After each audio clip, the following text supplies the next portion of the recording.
It's a different culture because yes, there's a shortage of doctors, hence why as a British trained foreign doctor, I was able to go over there and work in a semi-rural hospital. But yeah, they do train their doctors differently because very early on, they're expected to essentially run a rural hospital. So they call them their community service year, which is like 2 years after graduating, which isn't long. So you can see a difference because like we had medical students who were able to do like really practical procedures, like such as chest drains, for example. And like I'd never done a chest drain, and I was like I was at least 4 or 5 years post grad and done my surgical training, my core surgical training, and got the exams.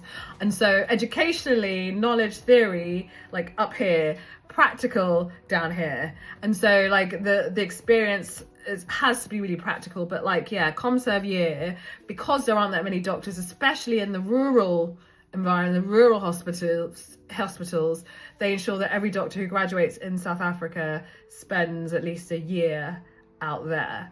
And that's why they have to hit the ground running by the time they finish their training. And why not? Like, do you know what I mean? Why not? I mean, and you know, and I think it's also about the kind of the legal culture, the medical legal culture, especially in the US, Europe, UK, a lot more in the way of regulatory, more emphasis on that in the UK, but I'm not saying less so, but it's different.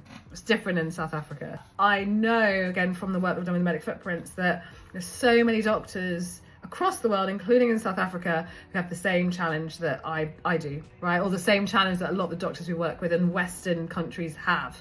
So I realise that this is not just a UK problem, it's not just a Europe problem, it's not just a Western world problem, it's a global problem. And I'm still really curious as to why that is, because they're different healthcare systems and there's different environments. Even the US, apparently, it's a problem.